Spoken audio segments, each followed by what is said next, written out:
Christopherleonjohnson. So happy Thursday, happy 7/11/2024. I believe 7/11 store. Today they give out free Slurpees because 7/11, every 7/11 of the year, they always give free Slurpees to everybody. So me long as I'm not doing that shit. So you see, the time is now 1 o'clock in the morning. Got some stuff to drink. I'm thirsty as fuck, real thirsty as hell. Store over there. So I was planning on doing this video today, but thank God, I waited, a little tired, bored, so I decided to go on again and say my name is Bob Matan. I mean, it doesn't matter. Like I said, we all know this shit. We all know what's happening here with the city of Yes. That Dan Granonic, whatever his name is, he's for the city of Yes. He's for Coy. A lot of elected officials are for Coy because they're in the pocket of developers. Like I said, it's more of the city yes people than the opposition. The problem is, at the panel today, I think it's still going on. Probably over. I don't know. Probably over right now. I don't know. Still, it's been until 10 o'clock in the morning. But to keep it real, we all know that the city council, majority of them, even the members of the Progressive Caucus, people legally call the Progressive Caucus. I call it the Progressive Caucus because once you start finding about these so-called progressives, they are some of the most fakest people you could ever meet and really look up to. So I don't even pay them motherfuckers no mind. So they're going to vote, the keeper of the city council, when they vote for this stuff, majority of them is going to vote for it because they don't want a primary. We all know who behind this shit is Eric Adams, the mayor, and the developers and the lobbyists and the consultants. They're behind this. There's a lot of money on the line with this stuff, with the city of Yes plan, and they're hell bent on getting this thing through, just like congestion pricing. Now, they'll be more successful getting this through with city of Yes than congestion pricing, because it all falls in the hands of the city council, and it all falls onto the mayor. So that's the truth. We gotta keep on fighting this shit. We gotta put the pressure to these people because the only way they're gonna back off or keep on delaying it if we keep on putting pressure. I think people keep it real. Like I said, I spoke today in my real capacity, and I spoke in a different accent and a different name. But to keep it real, we gotta keep the pressure on these people.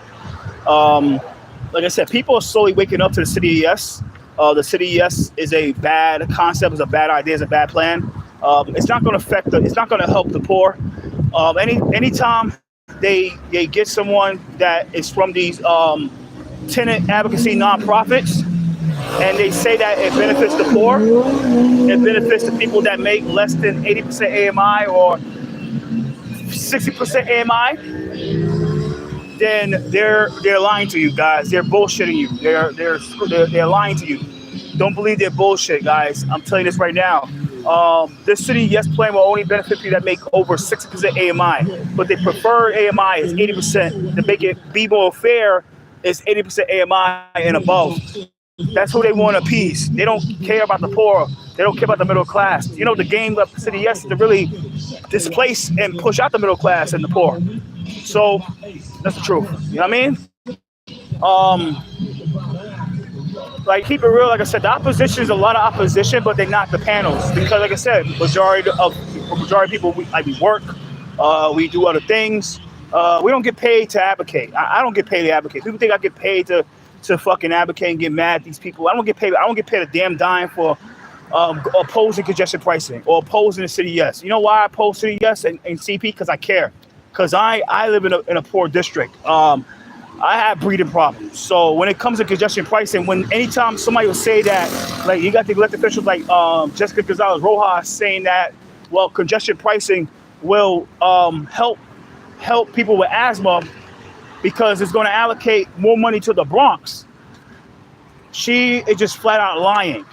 She is flat out straight up lying. She's off her rockers. And everybody knows with CP that once CP happens, and I don't think it's going to happen anymore, that it's going to be more cars in the boroughs, and everybody know they're going to be at more because there's no parking meters in impoverished districts.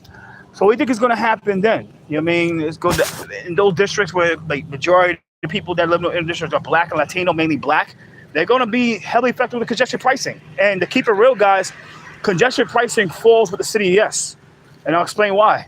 Because with congestion pricing, it lowers the amount of cars in New York City, right? In Manhattan. Now, when you lower the amount of cars, it's going to benefit the bike bros with pushing the bike lanes and the pedestrian spaces. Because the way you get a pedestrian space, and the trick is, if there's less traffic, less recorded amount of cars coming down that area, it could open, the city could easily, with the help of the Planning Commission, the Landmarks Commission, in the City Council, they could easily rezone that area to make it, to put a public square, to pull a public square there. Simple as that.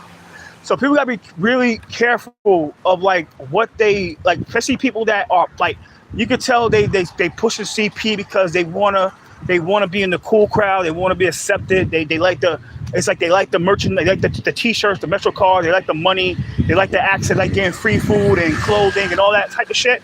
But it's not worth it. It's not worth it at the end. You know what I mean? Like it's like when people, like when I see my own people pushing congestion pricing, like it hurts me because they don't understand. They hurt their own people when they push this stuff. CP hurts black people, just like City Yes hurts black people, and it hurts me when you got like black people, mainly black Americans, pushing for City Yes, but they know majority of the black people in New York City are poor. They dirt shit poor and they working class. And with the City Yes will never help the working class. It will never help the black working class or the black poor and the black poor. It will only hurt them. So I have things to do, and I can only go virtually. Like I said, you know how I do. I can go in person and do shit, but when you're busy doing other things and you get the virtual option, you might as well take the virtual option. At the end of the day, you showed up, right? Might not be physically in person at 120 Broadway, 31st floor, but I showed the effort. So that what matters more. I showed up. So like I said, the city planning commission is stacked with the mayor's people.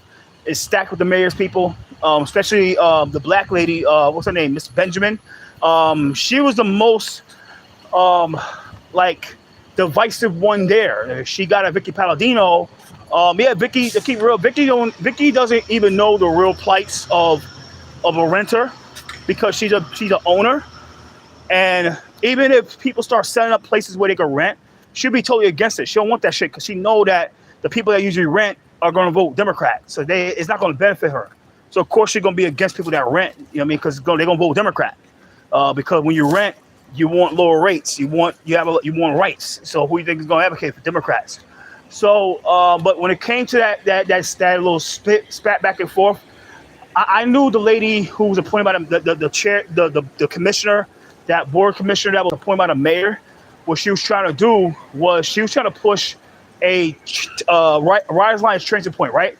So of course that with this, okay, anybody who wants certain housing, they prefer to live by a train station. Now with that, you got most of the time you pay market rate. If you live by a train station, you're paying some of the highest rents in the area. That's the truth, right? You're paying some of the highest rates because you live right by public transportation. So it's a big thing that people are saying. You live by public transportation. It's a big advantage, but there's a big disadvantage. The advantage is like, look, you got to go out somewhere. You're right by the train station, 2 blocks away, 3 blocks away. You're at the train station. Now the disadvantage is like, if you don't want to pay higher rents, you're paying higher rents. Even taxes, you pay out for a house or a condo or co-op. You're paying a lot of taxes, paying big, high taxes. But this, she was trying to push the RA transit point. Like, well, the City Yes should be good for your district because you have people that live in that you have like 3 train stations, which is not even that popular. To be exact, she has Douglaston, she has Bayside, Douglaston. And Murray Hill, right? Those stations not even that popular, to be honest with you. They're not popular at all. Like she was trying to say, like, well, because you have 3 train stations, 3 Long Island Railroad train stations, your district, your councilman district, you should be for the plan, which I believe is bullshit. Because the truth is, it's complete bullshit. Because first off, That was all done by a regional plan because our regional plan does advocacy for Riders Line TA. They're part of this shit, so they're part of City Yes. Like it's like to keep it 100%. Like this, the City Yes is a bad plan, and like I said, I wish I could be at those fights publicly and physically, like on the street with you people. But there's certain things I'm doing now. I can't do it. I really can't do it at the time. So I can only help y'all guys virtually. It's the thing. But I'm always in the fight. You know what I mean? I don't like to abandon the fight. So let me go. So going forward, let me try to get some fucking donuts. I ate already. It's killing me. But that's the truth. The truth is, we just gotta keep on fighting. There's no giving up. You gotta keep on fighting the right way. The truth. So today, I mean, I did what I did today. I did enough. I'm only one person. I try my best, and that's it. So I'm gonna log off. Like I said, say no to City Yes. I oppose that shit. I oppose it. I oppose congestion pricing. It's just bad for the city. It's past 1 o'clock in the morning. If I go to my house, I'm a little tired. I take a little nap. Some spending. Some bad spending. Sometimes everyone have fun, right? You want to have some fun and shit like that, but it's okay. I'm about to go home. I go inside, but you people who's against the city, yes, we gotta keep on fighting. But like I said, majority of city council, they're for it because they in the pocket of developers, and a lot of these guys, they know the developers got them in, especially the unions. The unions are owned by the developer, especially Third to BJ. I spoke to Raul Rivera about this. And I said, yo, look at Third to BJ